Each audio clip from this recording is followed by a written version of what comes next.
Peace and Black Power, family. You know, when we talk about Black liberation, too often people confine it to protest, political engagement, education, or economics. You know, but when we look at our history, we know that at its core, our liberation struggle has been deeper, actually, than those things. It transcends those particular things. You know, whether you're looking at the Underground Railroad, convention movement, civil rights movement, Black Power movement, Black arts movement, Black Lives Matter, whatever you're looking at, our people weren't just fighting for power, better pay, better food, better clothing. We were fighting to create a world, a community and a world rooted in justice, dignity, and ethics, essentially. And that raises a fundamental question. That is, how do we wage a fight for liberation in a way that reflects the values that we are struggling to achieve and embody? How do we engage our enemies and oppressors without becoming like our enemies and oppressors? And that's what I want to briefly explore tonight, although I want this to be just a little beginning of a much longer conversation. I want to talk about principled revolutionary practice, ethics in the movement. Why do ethics matter? Well, movements that don't have principles, that just do what you want, when you want, how you want, often collapse. They fragment under pressure. They compromise their values for short-term gain. And sometimes they even reproduce the very same systems of oppression they claim to resist. And we have several historical examples of that I'm not even going to get into right now. But I want to suggest that when we ground our movements in ethics, movements that are principle-based, those movements will tend to be more resilient. They will tend to earn the trust of members of our village because of the ethical foundation and the feeling that that gives people. We earn the trust of people. Ethics are invisible ideas. You know that I believe that invisible ideas control the world. But they are also become matter when we operationalize them, when we operate them, right? When we demonstrate agency with these principles. These are practical survival tools. Ethics is the foundation, like of a building. You don't see it, do you? You go by a building, church, mosque, you go by a school, you don't see the foundation of that. You see the windows, the paint job. You say, oh, the windows are beautiful. Look at the paint job. But that ain't what makes that building. What gives that building its strength is the foundation. We could change this paint color. We can change the windows, but the foundation is what gives it its staying power. And ethics, I'm arguing here, philosophically, represent the foundation of a movement. Not the leadership, not the ideologies, those tactics and strategies. Those are all important. But at the foundation is, how do we do what we say we do?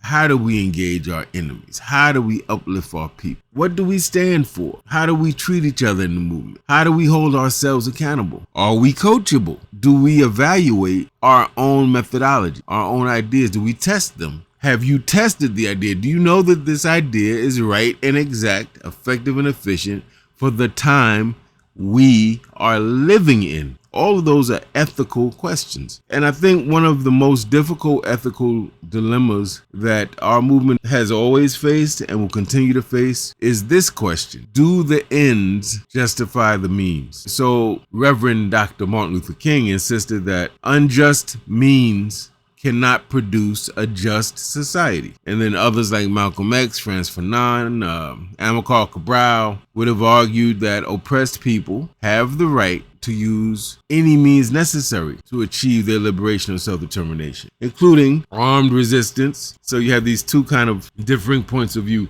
on ethics. The point here is not to argue for one or the other right now. The point is to get us thinking philosophically, intellectually. Will using this philosophy or approach achieve our goals first and foremost, but also in achieving our goals, what will be some of the drawbacks? Will our approach destroy our environment? Wouldn't it have been nice if the United States had really contemplated, yeah, we could use this atom bomb and destroy Hiroshima and Nagasaki completely, and we can completely end the war. But what devastating damage will it do to the environment? How will it cripple not just Japanese citizens in years to come, because that stuff gets in the air? How will that cripple us in years to come? Could it be that we have a weaker ozone layer because people decided to bomb people, right? Not to mention the casualties of all that life. Were there other ways that we could have resolved conflicts? This will help us win now, but what are the long-term effects? So in other words, our generation will benefit, but how will our actions today affect our great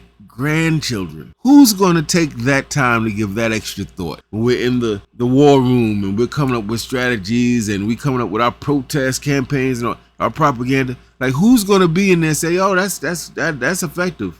Effective just meaning it'll work. But what is the fallout? And are we prepared to deal with that? And does that fit into our revolutionary ethics? Do we, in fact, even have a revolutionary ethic? Which is another ethical question that we need to raise. I think that from what I've been reading and studying for many years, what I've experienced, what I've participated in, what I have failed to do, what I've seen others do and fail to do, leads me to thinking that some of our most challenging tests of our principles, the ideas we say we believe and that we hold dear, is often not even how we deal with our enemies or opposition, but it's how we treat each other, how we look at each other and how we treat each other. And when I say this, I mean, I want to be clear, because sometimes people treat you well because they expect something from you or you can do something for them. I'm not talking about transactional treating well or you're doing something to get something back. You know how you network because your idea is you just want to get some information, get a job, whatever. I'm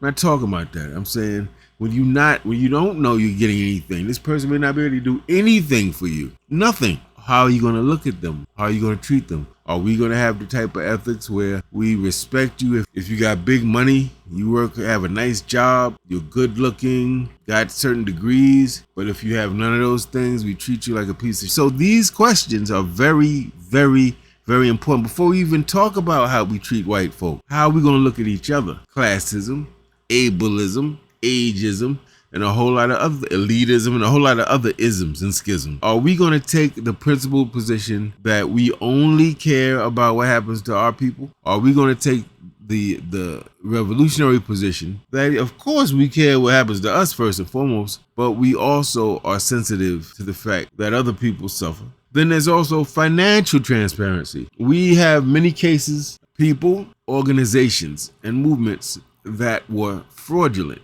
that were actually con artists, actually promising things they never were going to deliver, preying on our optimism, our wanting better, right? And took advantage. We have leaders of movements, who I will not name, who have taken money and bought huge mansions.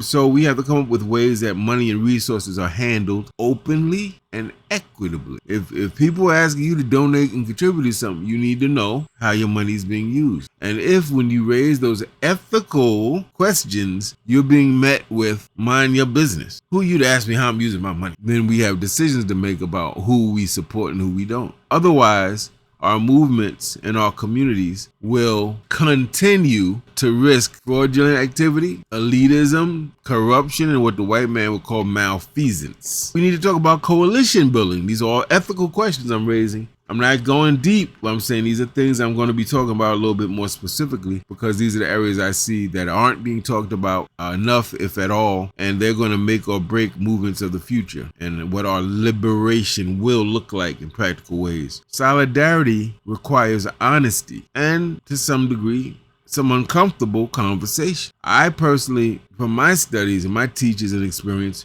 believe that Black people must rely first and foremost on our own ideas and resources and history, right? And ideologies, but we must be practical. When we see, hey man, we may want to get some allies with us, like most people do in wartime context. That has ethical considerations. Because the people we're going to ally with, we may have had a few historical beefs that we may need to resolve. We may have to ask some tough questions, because alliances involve power dynamic. Alliances involve perception. How do you see the ally? Is this for you? Is this just, I'm going to work with them to get this? Is it simply transactional, or is there some respect underlying those transactions? You know, people say the enemy of my enemy is my friend. Well, sounds cute, nice t-shirt, but a little simplistic, because somebody may hate the same person you hate and hate you. Voila. See, so this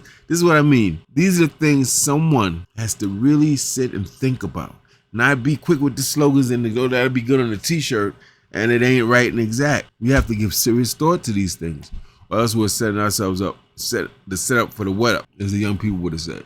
What complicates all of this and these discussions of ethics is that today's political terrain is complicated, and we face in some ways some new dilemmas that force us to raise questions that activists and organizers didn't have to raise, say, in the 1980s. So for instance, with the emergence of social media as being almost as intrinsic to our lives as a knife and fork at this point, how do we use social media without becoming dependent on corporate platforms or exposing ourselves to surveillance? How do we engage with nonprofits and funders without being co-opted? How do we fight racial injustice while also addressing the climate crisis, family, that threatens the survival of everyone?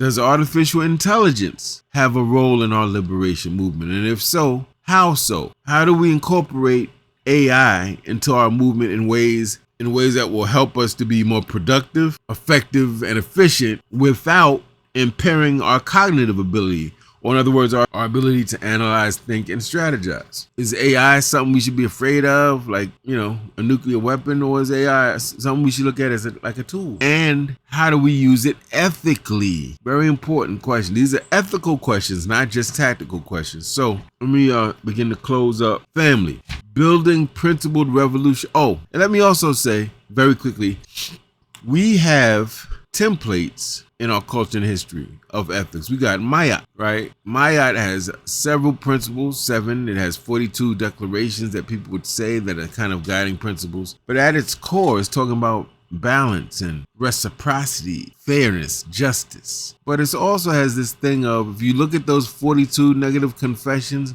a lot of it is saying, I have not caused someone to cry. I have not tampered with the water. I've not stolen. I've not taken life. A lot of it is centered around not doing harm to others. We have the Ubuntu, kind of an African communalism concept that is not just about the individual, it's about the community and the village, and how what we do and say and how we get down affects that village, right? So we have our own ethical foundations that I'm going to ask us.